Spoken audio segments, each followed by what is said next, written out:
Imagine that you are a product designer, and you've designed a product, a new type of product, called the human immune system. You're pitching this product to a skeptical, strictly no-nonsense manager. Let's call him Bob. I think we all know at least one Bob, right? How would that go? Bob, I've got this incredible idea for a completely new type of personal health product. It's called the human immune system. Oh, I can see from your face that you're having some problems with this. Don't worry. I know it's very complicated. I don't want to take you through the gory details. I just want to tell you about some of the amazing features of this product. First of all, it cleverly uses redundancy by having millions of copies of each component, leukocytes, white blood cells, before they are actually needed to create a massive buffer against the unexpected. And it cleverly leverages diversity by having not just leukocytes, but B cells, T cells, natural killer cells, antibodies. The components don't really matter. The point is that together, this diversity of different approaches can cope with more or less anything that evolution has been able to throw up. And the design is completely modular. You have the surface barrier of the human skin, you have the very rapidly reacting innate immune system, and you have the highly targeted adaptive immune system. The point is that if one system fails, another can take over, creating a virtually foolproof system. I can see I'm losing you, Bob, but stay with me because here is the really killer feature. The product is completely adaptive. It's able to actually develop targeted antibodies to threats that it's never even met before.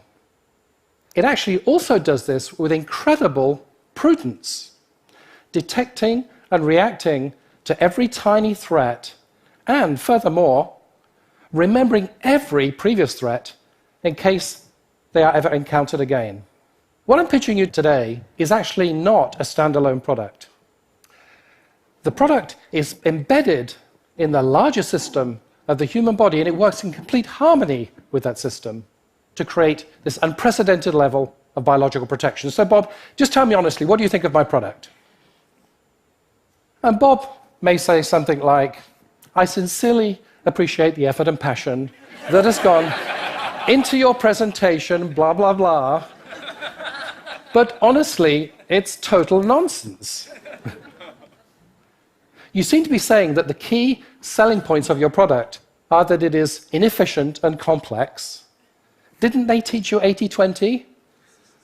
And furthermore, you're saying that this product is siloed, it overreacts, it makes things up as it goes along, and it's actually designed for somebody else's benefit.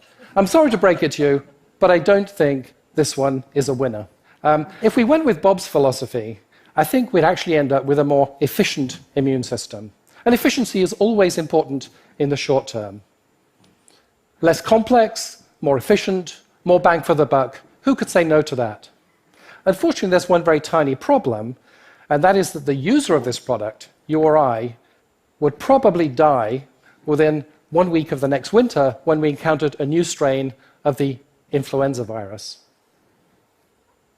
I first became interested in biology and business and longevity and resilience when I was asked a very unusual question by the CEO of a global tech company.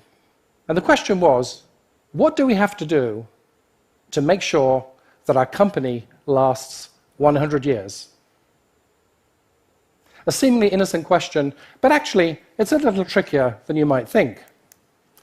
Considering that the average US public company now can expect a lifespan of only 30 years. That is less than half of the lifespan that its employees can expect to enjoy. Now, if you were the CEO of such a company, badgered by investors and buffeted by change, we might forgive you for not even worrying too much about what happens 30 years out. But here's something that should keep you awake at night. The probability that your company will not be around in 5 years' time, on average, is now a staggering 32%. That's a 1 in 3 chance that your company will be taken over or will fail within just 5 years. Let's come back to our tech CEO's question. Where better to turn for advice than nature, that's been in the business of life and death for longer than any company? As a lapsed biologist, I decided to immediately call a real biologist, my friend Simon Levin, professor of biology and mathematics at Princeton University. Together, we looked at a variety of biological systems, ranging from natural tropical rainforests through to managed forests and fisheries, and we asked ourselves the question, what makes these systems resilient and enduring? And what we found was that the same 6 principles that we saw underpinning the miracle of the human immune system actually cropped up again and again, from redundancy through to embeddedness. In fact, we saw these principles not only in biologically enduring systems, we also found them being very characteristic of long-lived social systems, like the Roman Empire and the Catholic Church, believe it or not. We also went on to look at business and found that these very same properties also characterize businesses that were resilient and long-lived, and we noted their absence from ones which were short-lived. Let's first take a look at what happens when the corporate immune system collapses. This beautiful building is part of the Shitannoji temple complex in Osaka, Japan. In fact, it's one of the oldest temples in Japan. It was built by a Korean artisan because at the time, Japan was not yet building temples. And this Korean artisan went on to found a temple building company.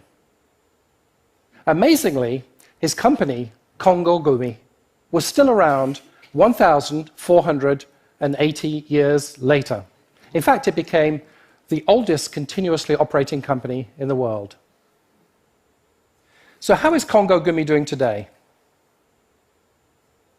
Not too well, I'm afraid. It borrowed very heavily during the bubble period of the Japanese economy to invest in real estate, and when the bubble burst, it couldn't refinance its loans. The company failed, and it was taken over by a major construction company. Tragically, after 40 generations of very careful stewardship by the Kongo family, Kongo Gumi succumbed to a spectacular lapse in the ability to apply the principle of prudence. Speaking of company failures, we're all familiar with the failure of Kodak, the company that declared bankruptcy in January 2012. Much more interesting, however, is the question, why did Fujifilm, same product, same pressures from digital technology, same time, why was Fujifilm able to survive and flourish? Fujifilm used its capabilities in chemistry and material science and in optics to diversify into a number of areas, ranging from cosmetics to pharmaceuticals, to medical systems, to biomaterials. Now, some of these diversification attempts failed, but in aggregate, it was able to adapt its portfolio sufficiently to survive and flourish. As the CEO, Mr. Komori, put it, the strategy succeeded because it had more pockets and drawers than the rivals. He meant, of course, that they were able to create more options than the rivals.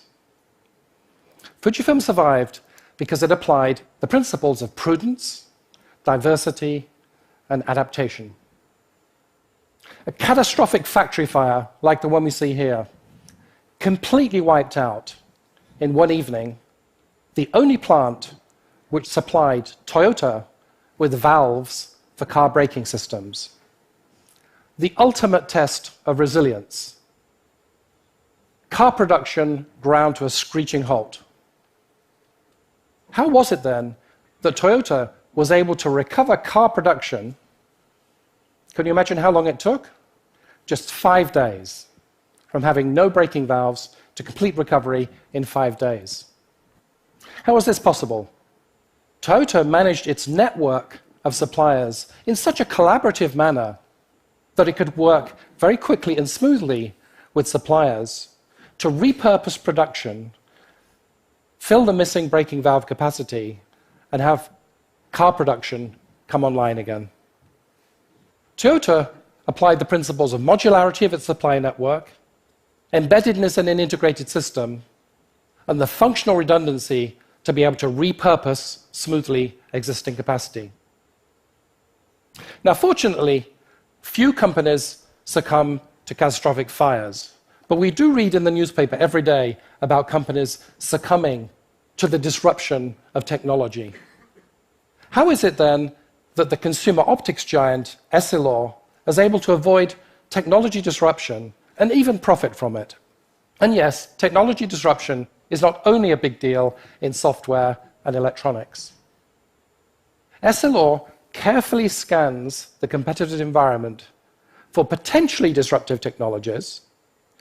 It acquires those technologies very early, before they've become expensive or competitors have mobilized around them, and it then develops those technologies itself, even at the risk of failure or the risk of self-disruption.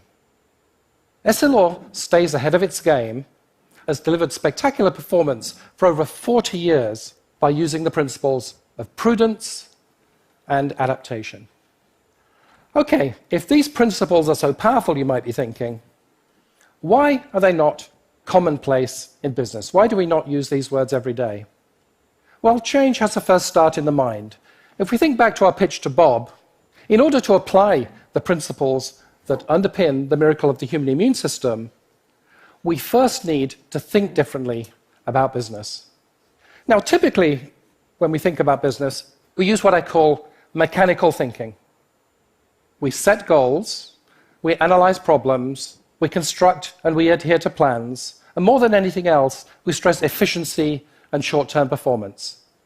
And don't get me wrong, this is a splendidly practical and effective way of addressing relatively simple challenges in relatively stable environments. It's the way that Bob, and probably many of us, myself included, process most business problems we're faced with every day. In fact, it was a pretty good mental model for business overall, until about the mid-1980s, when the conjunction of globalization and a revolution in technology and telecommunications made business far more dynamic and unpredictable. But what about those more dynamic and unpredictable situations that we now increasingly face? I think in addition to the mechanical thinking, we now need to master the art of biological thinking, as embodied by our 6 principles. In other words, we need to think more modestly and subtly about when and how we can shape rather than control unpredictable and complex situations. It's a little like the difference between throwing a ball and releasing a bird. The ball would head in a straight line probably towards the intended target, and a bird certainly would not. So what do you think? Sounds a little impractical? A little theoretical, perhaps? Not at all. Every small entrepreneurial company naturally thinks and acts biologically. Why? Because it lacks the resources to shape its environment through brute force. It lacks the scale to buffer change. And it's constantly thinking about the tough odds for a startup to survive. Now, the irony is, of course, that every large company started off as a small entrepreneurial company, but along the way somewhere, many have lost this ability to think and act biologically. They need to rejuvenate their ability to think biologically in order to survive and thrive in today's environment. So let's not just think about short-term performance. Every company I know spends plenty of time thinking about the central question of strategy: how good is our competitive game? In addition, let's also consider the second, more biological and equally important question: how long will that game last? Thank you very much.